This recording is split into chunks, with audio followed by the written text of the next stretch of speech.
Welcome back to Uncle Nev's and a Nobody's podcast. This is your host, Uncle Nev.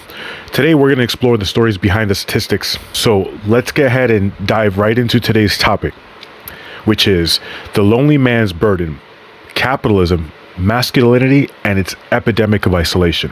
As serious as this topic is, it's also just as satirical. The male loneliness epidemic and its entanglement with capitalism is quite deep. I forgot where I was going with this. Fuck. Sorry. But first, a word from our sponsors. Feeling isolated? Tired of the only friend being your reflection in the microwave door? Introducing Brozone, the app that connects you with other lonely men who also pretend they're just too busy for friendships. With Brozone, you can exchange grunts over sports stats, share memes that mask your emotions, engage in deep, meaningful conversations like sup and not much. Brozone, because expressing feelings is for group therapy, not group chats. I wanna be touched.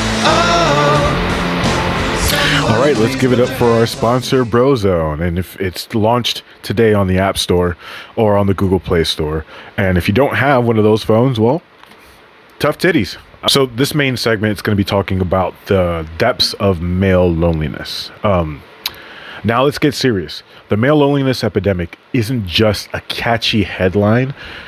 It's pressing issues with profound implications, right?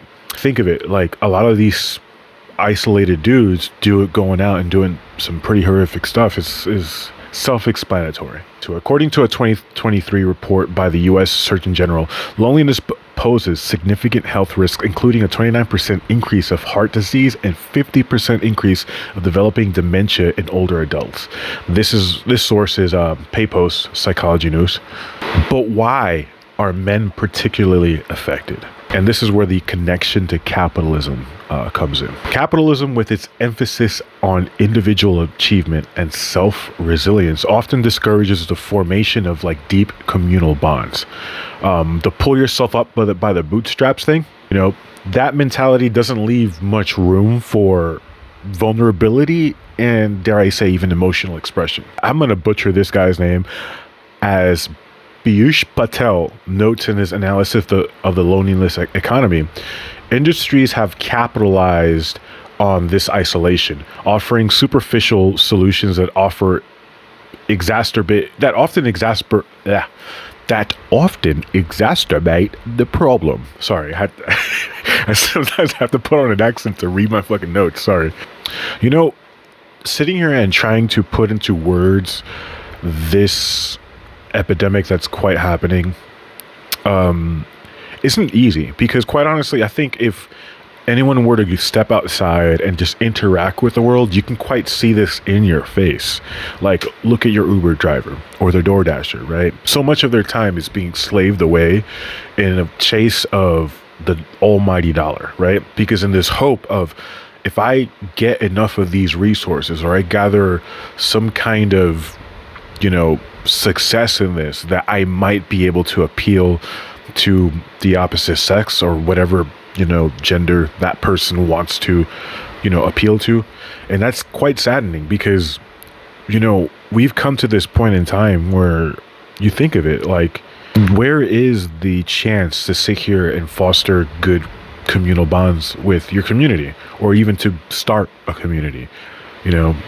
Some people, their entire days, a good 10, 12 hours of their days, just working a pretty, monotonous job, dealing with all kinds of shit that just chip away at their very core, their essence of their being, right? And then to expect them to, pick up themselves by the bootstraps and to have this idea that I'm all right, I can do this, and it's counterintuitive. It's insanity at its best, right?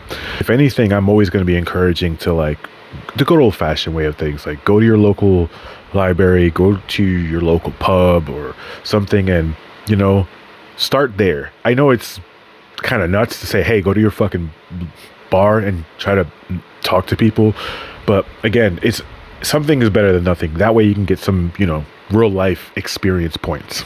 you know, so you can start building more charisma or start adding more points to your charisma palette. But let's go ahead and continue on to this segment that I want to say is like, let's go ahead and redefine masculinity, if I could. It's kind of hard in this patriarchal society, but it has to get done, right? This whole thing of like really excessive toxic masculinity, no accountability, and all that other bullshit is just getting to the point where, yeah, it's dooming us all, right? And more so the us men that I'm speaking to. Traditional masculinity norms, stoicism, emotional suppression, and that quintessential provider role further isolate men every day.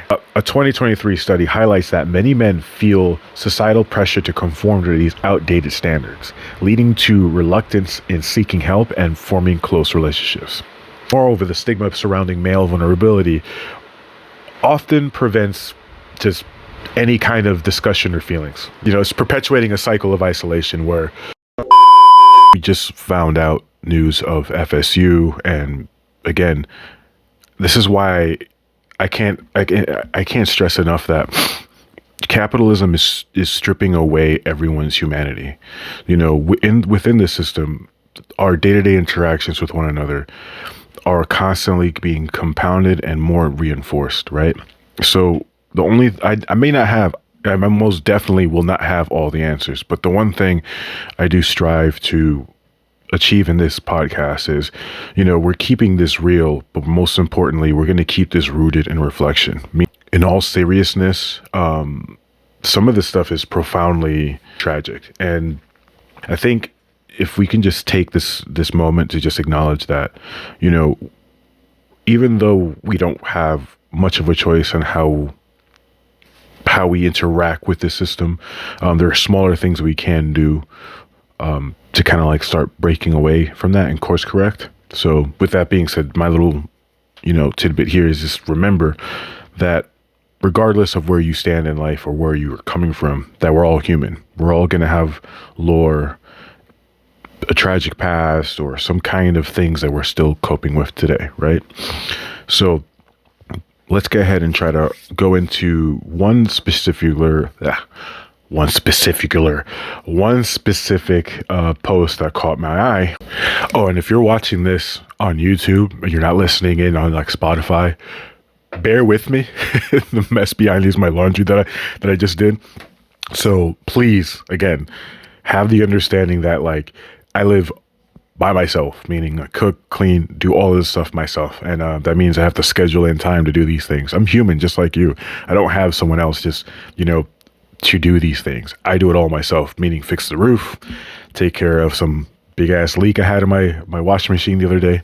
So that's all on me. So please be patient. And again, thank you for sticking on this journey. One specific post that caught my eye, this whole topic of high value, high earning men or women, right?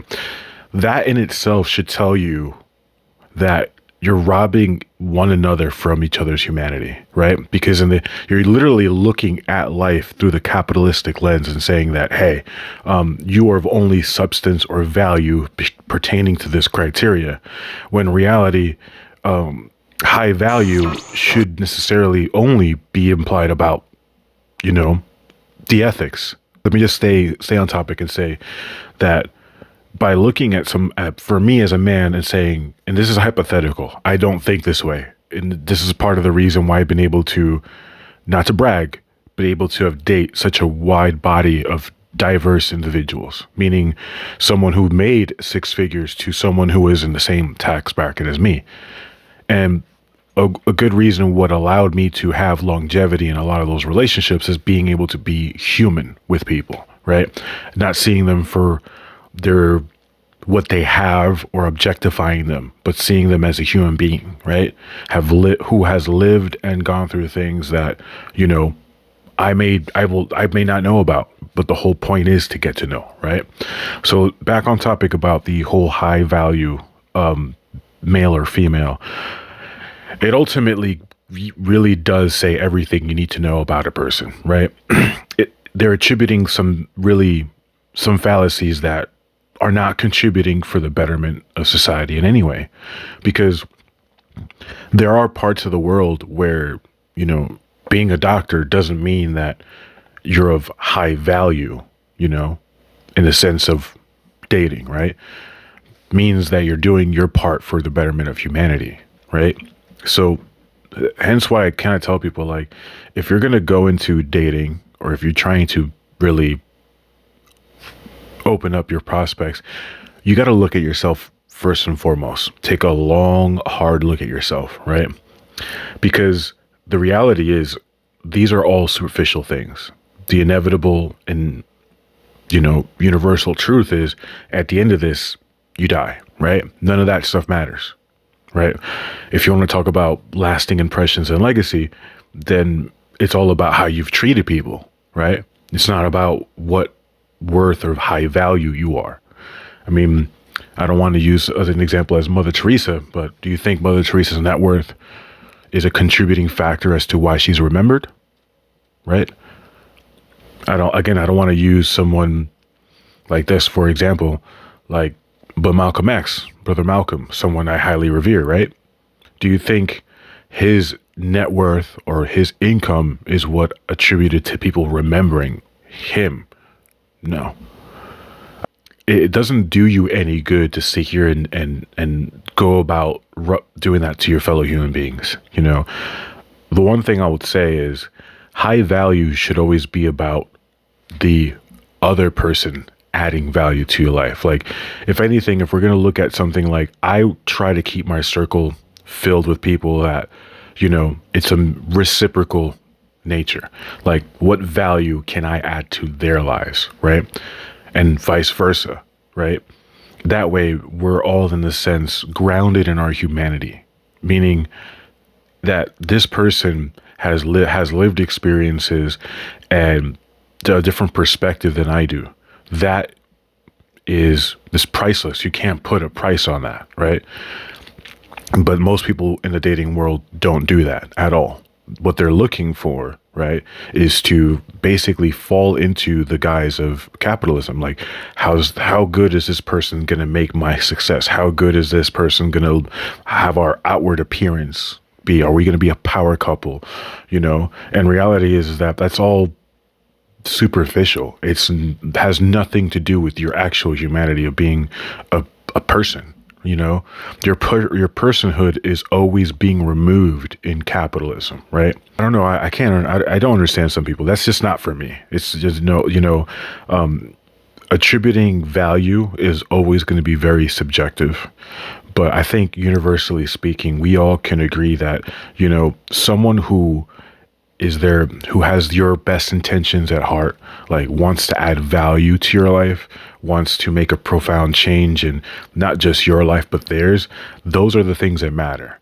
But those are the things you can't materialize into things, that comes from within a person, right?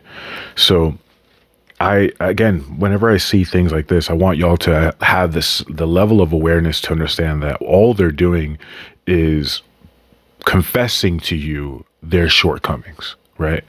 They're confessing to you their insecurities. They're confessing to you how they view themselves in the lens of capitalism, right?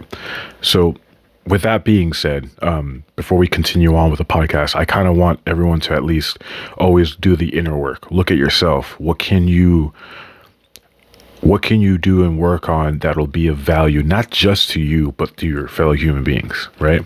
And that isn't easy. A large part of this introspective and, really bettering yourself is about dealing with the self, right?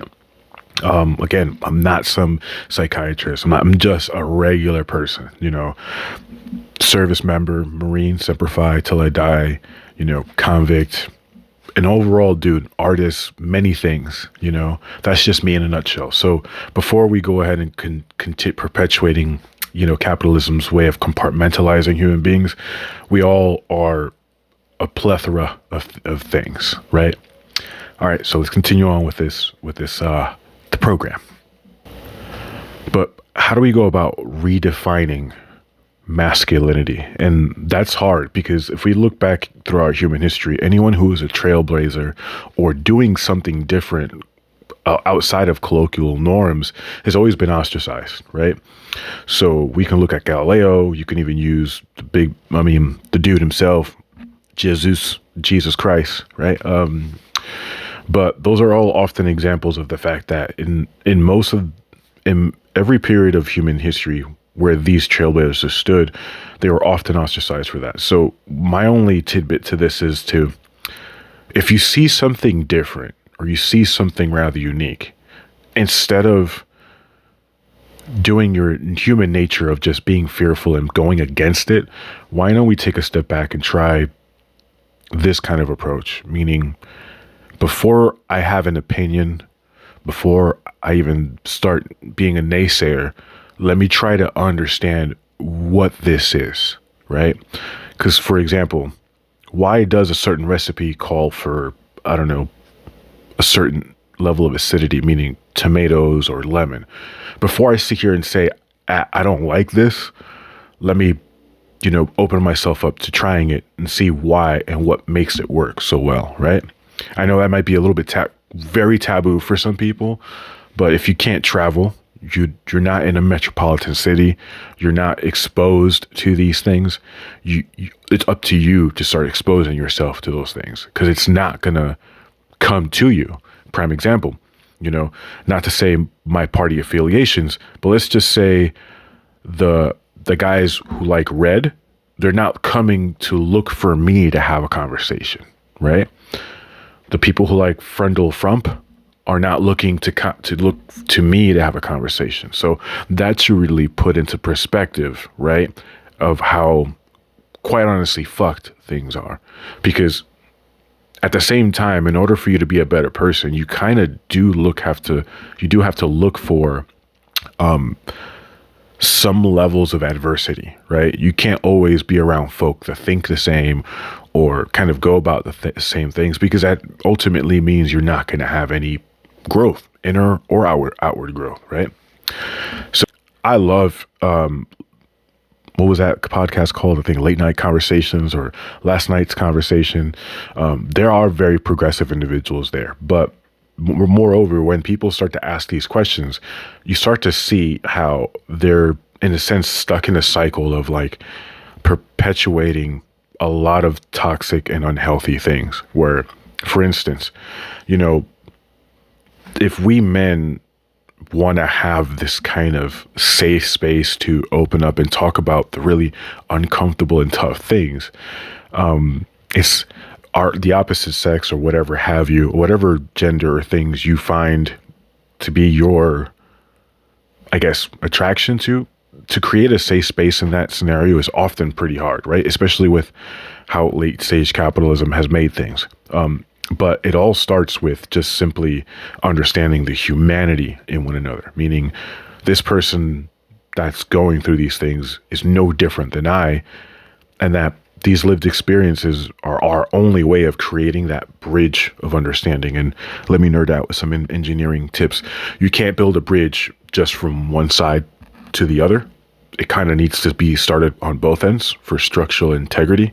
So both sides need to kind of bit by bit come together. It can't just be one side more over the other, because there are going to be some limitations or profound effects there, right? So take that with what you will. But yeah, that perpetuity of the cycle is what causes capitalism to thrive, right? And again, I'm not going to sit here and try to really say that I have an answer to capitalism. We're still kind of all kind of figuring this out as we go. But again, I'm just saying I may not have all the answers, but these are some things I've noticed that helped me build bonds and create what I always hope to be enriching and fulfilling relationships, right? But this path forward is not going to be an easy one. It's not going to be something that by any means is going to be something pleasurable. I'm going to tell you this right now. All of the things that take, and I'm going to have a pause there. All of the things that are profoundly life-changing, for example, like peace, are things that are going to take more than you'll ever know to achieve. And with that being said, that's the kind of thing I want people to understand in these talks, is that peace, inner reflection, inner acceptance, being a better human being for your fellow man and woman, and insert whatever other pronouns there, is never going to be easy. It's going to take a lot of work, and it's going to be extremely painful. And the only example I can give you is like exercising or getting into better shape. Like I was never the fit in shape person you see today.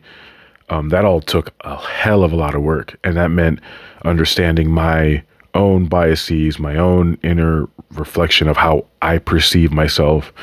And yeah, it took me a long time to really work at it. It's something that never ends. So I want to set the tone and tell you guys that, to be a better human being is a lifelong commitment, right?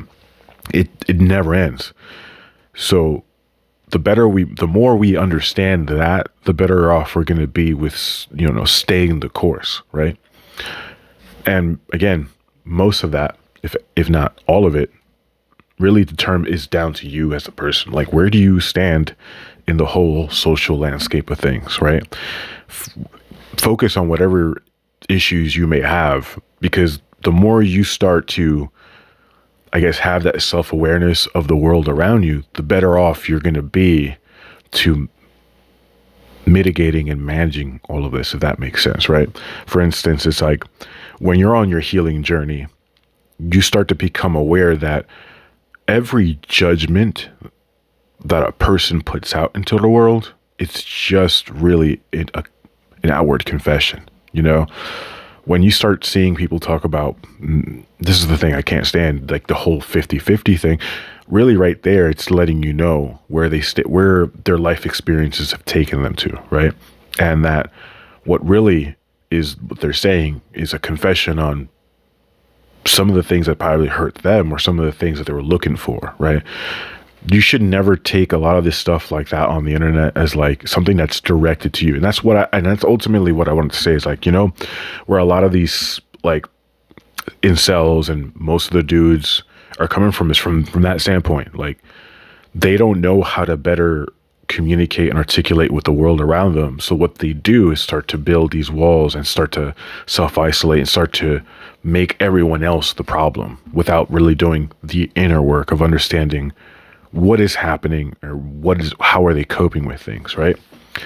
And trust me, it's not easy trying to see the humanity in people who are self-sabotaging, who are kind of like hell-bent on just destroying anything that's good.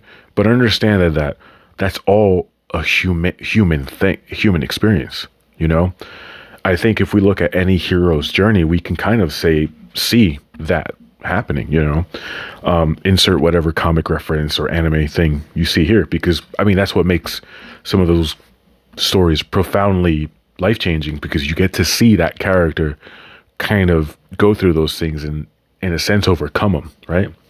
So that's something that, again, isn't easy to do. Like, I, for one, have never been this kind of person before, so this is all fairly still an evolving thing for me. I'm never going to sit here and try to tell you or sell you something and be like, hey, I got it all figured out. I know what it is. Do these 10 steps. No. Realistically, if anything, I'm an amalgamation of every living person I've come in contact with, the good, the bad, the ugly. And again, I can't implore you. A lot of what makes me great in other people's eyes, because I consider myself just to be an okay kind of person. But some people would say like, dang, dude, you're up there.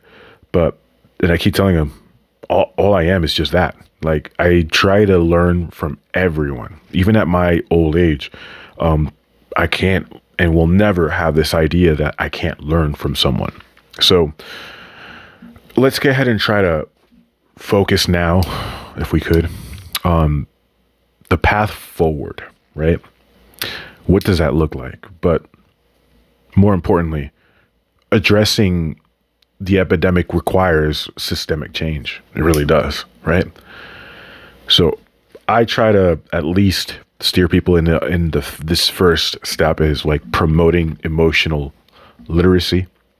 And it's harder for us men to do that with one another, because a lot of this in this whole system is everyone is looking at each other with this lens of fixed attributes, meaning, does this person make more income than I do? Does this person live the life I want to? What's his level of success, right? Because men and women, I would say, are all in the lens of capitalism, looking at each other in this way. It makes it really hard to establish this first step, which is, the emotional literacy. But again, for the few that have taken off the rosy red glasses of capitalism, I'm encouraging men to always express emotions without fear or judgment, right? That's easier said than done, but some of us have to be the trailblazers. Some of us have to be the examples that we want to see in the world, right? And another step, this is like if I were to be making a triangle, the next step up on this triangle is building community. And again, I can't implore you guys that building community has to start not just in a figurative, like internet space, but you got to take that a step further to like IRL, right? Because that's where really a lot of the human experience gets amplified, right? Just creating, but we can all, as men or women or whatever spectrum you are, we can create spaces that can form genuine connections, instead of just creating combative environments, And the last thing I'd say is we gotta challenge capitalistic norms every step of the way. Meaning, this whole 50-50 thing, this whole gender wars thing, this whole using religion as kind of like the justification for a lot of things. We got to remove a lot of that stuff, right? Because again, in the lens and the guise and the system that is late stage capitalism, it's designed to, in every way, use these things against us as humans, right? So the only thing I constantly keep striving in the way I am interacting with you guys here and the way I am in the world is I always value people first, right? It's not about what I can get out of you, what you can get out of me. It's not how you make my success look or my ego image look. It's about really embracing humanity for what it is. I mean, literally the good, the bad, and the ugly, right? That really every person you meet, kind of like why I call this Uncle Nev and the Nobodies, every nobody is a person that knows something. Hence why I spell nobodies with K-N-O-W, right? So let's emphasize treating people as they all know something that could profoundly change our lives or profoundly change the way we look at certain scenarios and certain stigmas, right? So with that being said, I want to thank y'all for staying with me on this journey. Again, none of this is easy, right? Especially in the social landscape that we have. I wanted to make this satirical, but with the given the given circumstances of how things are, we can't really joke around with this anymore. We kind of have to start being a bit more serious in that, because, keeping it on the eye, me as a man, if I don't pull up and become the change I want to see, a lot of this toxic masculinity and a lot of this other stuff keeps perpetuating, right? So if I really want, say, or to have kids, daughters, or what have you, I want them to at least understand and be able to make sense of this toxic world we live in. So the better I prepare them for it, the better, I guess, for everyone, right? But again, that starts with me first, me doing the inner work, me being that person and showing up every day and trying to be that change, right? So again, I want to thank y'all for joining us on this journey, especially to such a heavy topic. But remember, it's okay to reach out, right? It's okay to feel what it is you're feeling. But it's most importantly, we need to make these connections, right? So until next time, thank you. This is Uncle Nev signing off, and stay mindful, but but also stay human. Peace.